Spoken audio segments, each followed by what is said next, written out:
जय हिंद मित्रों, हमारे यूट्यूब चैनल स्टडी विद शरण आईएएस में आपका स्वागत है। आज हम एक और कंट्रोवर्सी का अध्ययन करेंगे, एक और विवाद का अध्ययन करेंगे जिसका नाम है आंग्ल प्राच्य विवाद। क्या है?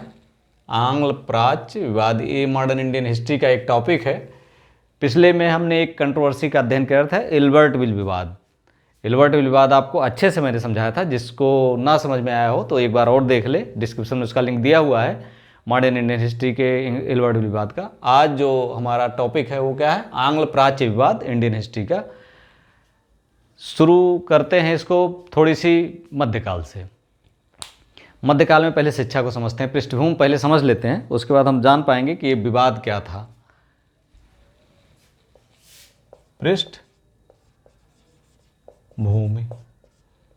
पृष्ठभूमि में पहले मध्यकाल की स्थिति देखते हैं। मध्यकाल में हमारी शिक्षा का क्या स्तर था, क्या स्थिति थी, क्या पढ़ाया जाता था। मध्यकाल में हम जानते हैं कि मध्यकाल जो था, एक तो सल्तनत काल था, मुगल काल था। इस समय राजभाषा क्या थी? सल्तनत काल में राजभाषा क्या थी? राजभाषा क्या थी? फारसी। सल्तनत काल में भी और मुगल काल में भी, सल्तनत में भी और मुगल काल में भी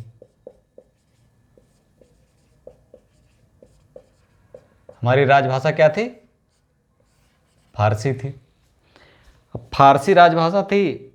अरबी और फारसी, ये दो भाषाएं ऐसी थी जिसकी ज़रूरत हर जगह होने लगी। अगर आपको नौकरी चाहिए तो दो भाषा कौन सी आपको आनी चाहिए थी? फारसी प्लस अरबी। सभी अभिलेख, खसरा खतौनी, जो भी भू अभिलेख होते थे, जो भी प्रशासन की शब्दावलियाँ होती थी, प्रशासन मतलब सारा कुछ मुगल काल में या सल्तनत काल में फारसी और अरबी, इन दोनों का अध्ययन जरूरी था। ये अध्ययन कहाँ कराया जाता था? मदरसे में। और इसमें भाषा पढ़ाई जाती थी। इसमें विज्ञान, गणित, समाजशास्त्र,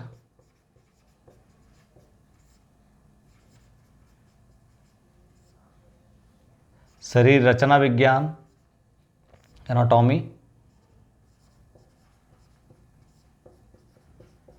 ये सब विषय नहीं पढ़ाए जाते थे। ये क्या था? ये सब हमारे प्राचीन काल में था। तमाम सुश्रुत संहिता लिखी गई, चरक संहिता लिखी गई। इसके अलावा आर्यभट्टीय, सूर्य सिद्धांत, पंच सिद्धांतिका, तमाम सारे ग्रंथ बने साइंस पर। लेकिन मध्यकाल में इस पर कोई भी ग्रंथ लिखा नहीं गया। बाद में मध्यकाल के लास्ट में हम सवाई राजा जयसिंह की कुछ बुक्स पाते हैं।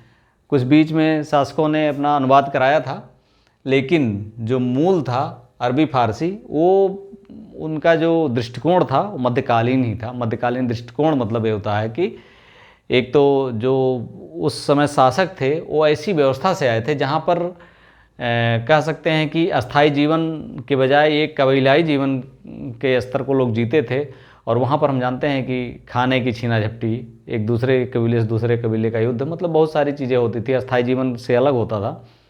तो वहाँ पर शिक्षा का ज़्यादा युद्ध और पौरुष का बोलबाला था। तो वो चीज़ें थी तो, लेकिन अस्थाई शासन के लिए ज़रूरत थी विज्ञान, गणित या इस तरह से जो आपको ग्रो करती थी, वो नहीं थी। यहाँ आने पर भी नहीं डेवलप हुई थी। अब अरबी फारसी ही पढ़ाई जाती थी मदरसे में। और जब हम अंग्रेज़ों के समय में आते हैं, यानी ब्रिटिश काल में, तब भी जो भाषा थी, मदरसे जो शिक्षा संस्थान थे,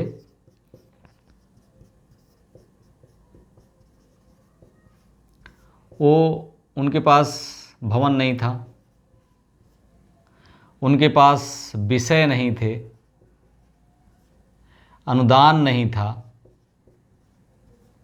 शिक्षक नहीं थे, मतलब इस पर ध्यान नहीं दिया जाता था। सरकार द्वारा इस पर ध्यान नहीं दिया जाता था। अंग्रेज जब आए तो उन्होंने भी इस पर बहुत प्रयास नहीं किया। ब्रिटिश में परंपरा थी कि निजी हाथों में शिक्षा थी। यहाँ भी उन्होंने देखा कि निजी हाथों में, उनको इस पर उन्होंने ध्यान नहीं दिया, शिक्षा पर इन्होंने ध्यान ही नहीं दिया। और ये व्यवस्था ऐसे चलती रही। कुछ एक प्रयास प्राच्य शिक्षा के लिए किया गया।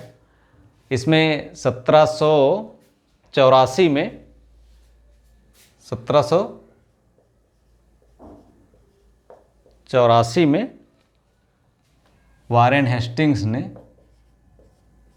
वही था गवर्नर वारेन हेस्टिंग्स ने कोर्ट ऑफ डायरेक्टर्स को एक पत्र लिखा। किसको पत्र लिखा? कोर्ट ऑफ डायरेक्टर्स को। और पूरब से पश्चिम तक, उत्तर से दक्षिण तक पूरी व्यवस्था में बताया कि उसने क्या है, यहाँ पर भवन नहीं है, विषय नहीं है, अनुदान नहीं है, शिक्षक नहीं है, मतलब ये सब सारी चीज़ों की तरफ अवगत कराया। लेकिन इसका बहुत प्रभाव नहीं पड़ा, क्योंकि वहाँ पर ब्रिटेन में शिक्षा निजी हाथों में थी, तो यहाँ पर भी उन्होंने बहुत ध्यान नहीं दिया। हालांकि 1781 में वारेन हेस्टिंग्स ने कलकत्ता मदरसा स्थापित किया। वारेन हेस्टिंग्स ने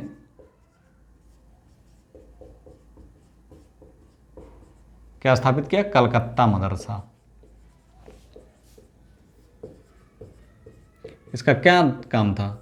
अरबी और फारसी की शिक्षा देना। अरबी, फारसी, मुगल कानून, ठीक, मुगल कानून, ये सब चीज़ की शिक्षा देना था। वारेन हेस्टिंग्स ने स्थापित किया था 1781 में। फिर 1791 में एक संस्था स्थापित हुई, जोनाथन डंकन ने। 1791 में जोनाथन डंकन,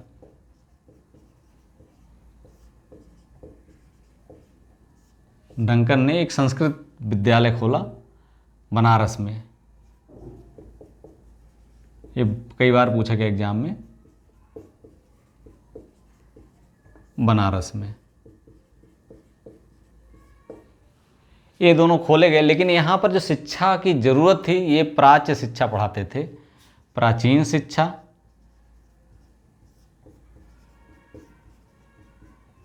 धर्म, संस्कृत नहीं, संस्कृत भाषाएं पढ़ाते थे। प्राचीन शिक्षा देते थे, धर्म पढ़ाते थे, संस्कृत पढ़ाते थे। इस तरह से लोगों को ये थोड़ा सा संस्थागत इसमें प्राच्य शिक्षा थी, लेकिन इसको इस रूप में देखा जाना चाहिए कि ये जो है थोड़ा सा संस्थागत प्रयास था। क्या था?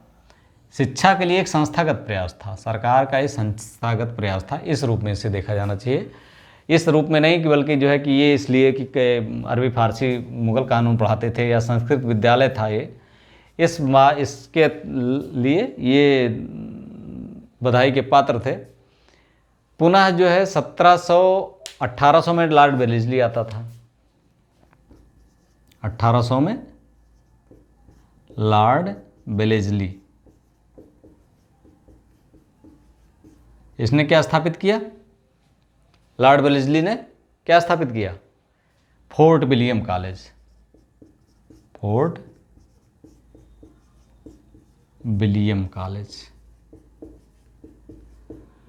इसके स्थापित करने का मकसद ये था, ये थोड़ा आधुनिक मान सकते हैं, इसके स्थापित करने के 1800 में लॉर्ड वेलेस्ली द्वारा जब फोर्ट विलियम कॉलेज स्थापित किया, इसका स्थापित करने का एकमात्र मकसद था कि जो असैनिक अधिकारी होते थे उनका प्रशिक्षण यहाँ दिया जाए।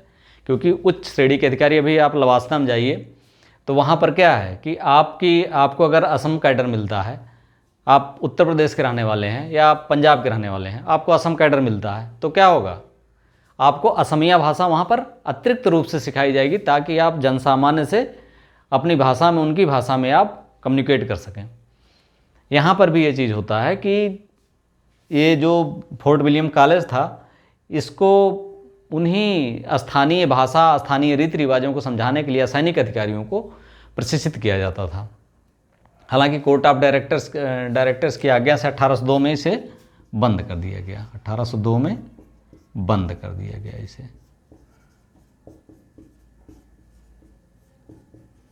ठीक। पुनः 1813 में ये सिस्टम जो बता रहे हैं, शिक्षा के बारे में जो किया गया अंग्रेजों द्वारा प्रयास, या शिक्षा का आधुनिकीकरण जो भारत में हुआ है, उस आधुनिकीकरण की जो सीढ़ी थी, पहले स्टेप से कहाँ से शुरू हुई है और वो स्टेप कहाँ कैसे कैसे चलते हुए आई है, यहाँ से आप देख सकते हैं ऐसे। तो 1802 में बंद हो गया। फिर 1813 के चार्टर एक्ट में एक प्रावधान किया गया। 1813 का चार्टर एक्ट में एक प्रावधान किया गया। कौन सा प्रावधान था वो? 1,00,000 रुपए शिक्षा के लिए रखा गया है। 1,00,000 रुपए शिक्षा के मद में, शिक्षा के मद में। ये साहित्य के विकास के लिए, स्थानीय विद्वानों को प्रोत्साहन देने के लिए, इसके अलावा विज्ञान एवं तकनीक की उन्नति के लिए 1,00,000 रुपये यह तुच्छ सी राशि थी, ये बहुत कम था, लेकिन ये किया गया। ये जैसे हमने बताया ना कि 1791 में 81 में वारेन हेस्टिंग्स ने कलकत्ता मदरसा स्थापित किया, 91 में जोनाथन डंकन ने 1791 में संस्कृत विद्यालय स्थापित किया। तो इसको इस रूप में देखने के बजाय इस रूप में देखिए कि एक संस्थागत प्रयास किया गया। इसके पहले संस्थागत प्रयास प्राचीन काल में था, मध्यकाल में ये लुप्त हो गया था, तो ये चीज़ें नहीं थी, संस्थागत प्रयास एकदम नहीं था उस समय। जैसे प्राचीन काल में आप तक्षशिला जैसे विद्यालय देखते थे जिसमें राजाओं का अनुदान मिलता था, तो तक्षशिला, बल्लभी था, या नालंदा था, और उसके बाद विक्रमशिला था, तमाम सारे इस तरह से आपको दिखते हैं। लेकिन यहाँ पर ये चीज़ें लुप्त हो गई थी। ये उसी की कड़ी को एक दिखाता है कि ये चीज़ें कि संस्थागत प्रयास से किया गया। उसी रूप में 1813 में 1,00,000 रुपया दिया गया। इसलिए शिक्षा के लिए अंग्रेजों ने दिया तो कुछ, किस लिए दिया? शिक्षा के किसी काम के लिए, प्राच्य शिक्षा के लिए, पाश्चात्य शिक्षा के लिए, किसके लिए? ये डोंट माइंड किसके लिए दिया, इसका मतलब ये था कि 1,00,000 रुपये शिक्षा के लिए दिया। वो प्राचीन शिक्षा के लिए दिया, आधुनिक शिक्षा के लिए दिया, विज्ञान तकनीक के लिए दिया, विद्वानों को उन्नत के लिए दिया, स्थानीय भाषा के प्रयास, स्थानीय भाषा, स्थानीय शिक्षा को उन्नत करने के लिए दिया। तो बहुत मायने नहीं, मायने ये था कि 1,00,000 रुपये दिया गया। अब ये चूँकि अभी तक सरकार का जोर कहाँ था? प्राचीन शिक्षा पर, प्राच्य विद्या पर। अभी हम एंग्लो जिस हमारा विषय आंग्ल प्राच्य विवाद, इस पर आते हैं। हमने बताया कि पृष्ठभूमि इसकी थोड़ी समझ लेंगे तभी समझ में आएगा। तो ये जो प्रयास किए गए ये अभी तक प्राच्य विद्या के लिए, जैसे हमने देखा ना, कलकत्ता मदरसा, संस्कृत विद्यालय, 1,00,000 रुपया शिक्षा के यानी स्थानीय विद्वानों के लिए, साहित्य के विकास के लिए, प्राचीन साहित्य के विकास के लिए। तो ये सब चीज़ें थोड़ी सी नागवार गुजरी राजा राम मोहन राय को, क्योंकि वो चाहते थे कि जो शिक्षा का प्रसार हो वो क्या हो हमारे देश में। जैसे शिक्षा का प्रसार हो तो क्या हो?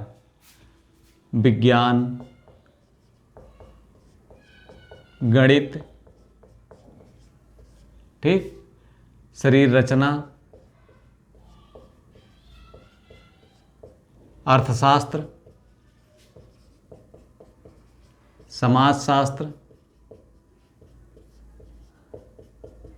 इन सब चीज़ों में उनका कहना, इन सब चीज़ों में अनुदान दिया जाना चाहिए, इन सब चीज़ों में प्रयास किया जाना चाहिए। और पाश्चात्य शिक्षा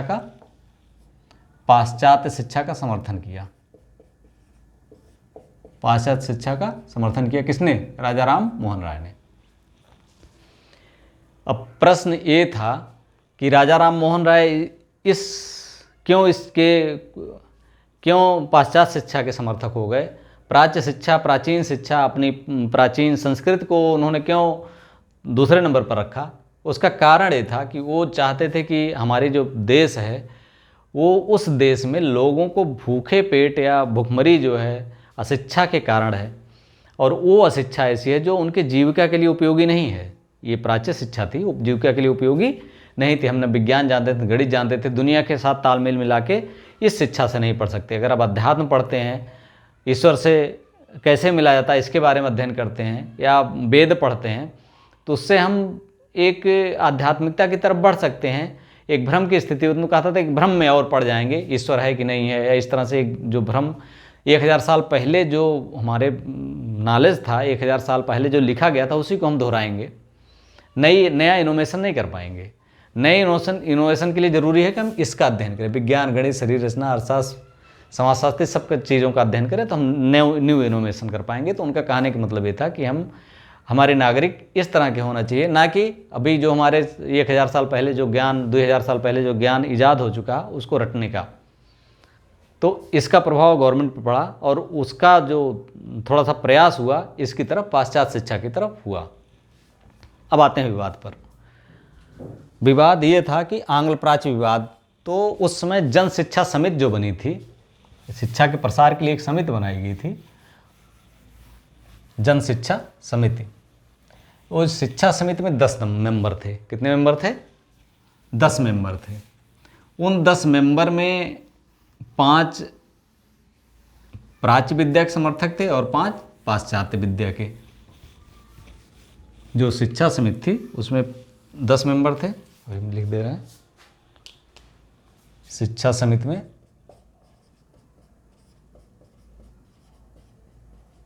10 सदस्य थे, 10, ठीक। इसमें 10 में 5 सदस्य प्राच्य विद्या के समर्थक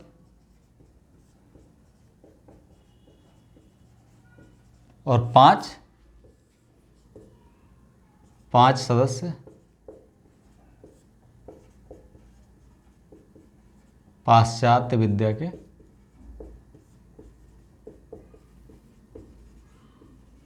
समर्थक, ठीक। 5 सदस्य प्राच्य विद्या के समर्थक, 5 पाश्चात्य विद्या के समर्थक। तो इसमें सबसे बड़ी दिक्कत ये होती थी कि लड़ाई हो जाती थी कि प्राच्य को प्रमोट किया जाए कि पाश्चात्य को। तो ये विवाद गया गवर्नर जनरल के पास। किसके पास गया? गवर्नर जनरल के पास। और उस समय जो है एक सदस्य थे मैकाले, विधि सदस्य थे। कौन थे? मैकाले, लॉर्ड मैकाले थे। तो उन्होंने अपना स्मरण पत्र दिया 2 फरवरी 1935 को। लॉर्ड मैकाले ने 2 फरवरी 1835 को अपना मिनट प्रस्तुत किया, स्मरण पत्र दिया। और जो मार्च 1835 में स्वीकार कर लिया गया।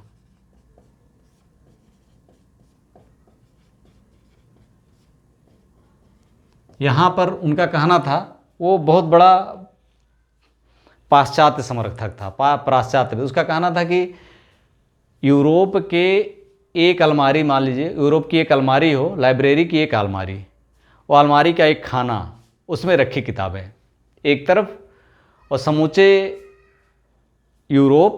समूचे अरब और पूर्वी क्षेत्र का साहित्य एक तरफ, दोनों बराबर हैं। उसकी बराबरी नहीं कर सकते, उसके बाद ही बराबरी नहीं कर सकते। सोच लीजिए, यूरोप के एक अलमारी के, एक अच्छे लाइब्रेरी के अलमारी, एक अलमारी हो जिसमें जो बुक रखी जाती हैं, एक खाने की जो बुक्स रखी हैं वो जो है समूचे अरब और भारतीय साहित्य से भी आगे है।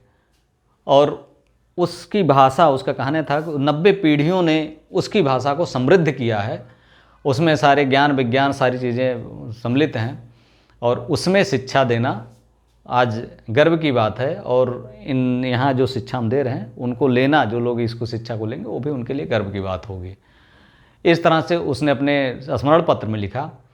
और उसको उसके जो भाषा थी, अंग्रेजी भाषा में शिक्षा की उसने वकालत की थी। और उसको शिक्षा देने के लिए अंग्रेजी भाषा हर आदमी पढ़ नहीं सकता था, तो उसका कहना था कि उसने एक और सिद्धांत दिया, इन्फिल्ट्रेशन थ्योरी या विप्रवेशन सिद्धांत। विप्रवेशन सिद्धांत क्या? इन्फिल्ट्रेशन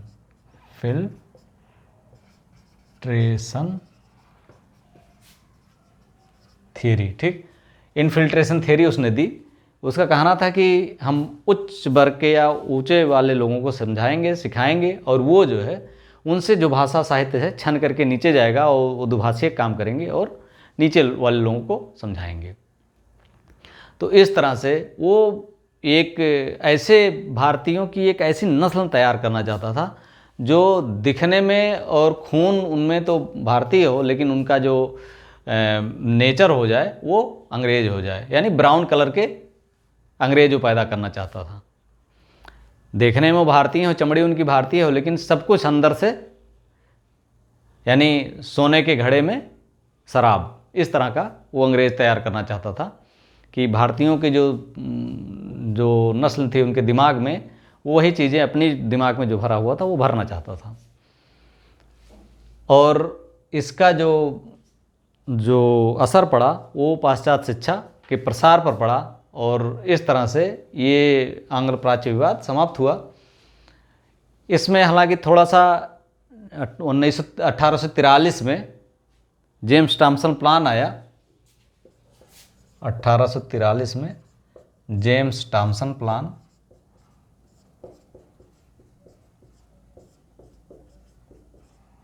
इसमें देसी भाषा में शिक्षा की विस्तृत योजना थी। ये देसी भाषा में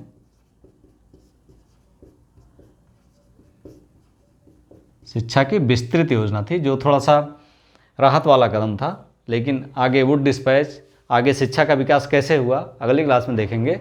लेकिन आंग्ल प्राच्य विवाद और विप्रवेशन सिद्धांत, ये दो चीज़ें ऐसी हैं जो आपके एग्जाम में बार बार पूछी जाती हैं। इसको आप अगर समझ गए होंगे तो अच्छे से लिख पाएंगे। अगर वीडियो अच्छा लगा हो तो like, subscribe and share. Thank you for watching. अभी तक अगर आपने नहीं सब्सक्राइब किया तो सब्सक्राइब कर लीजिए। Thank you.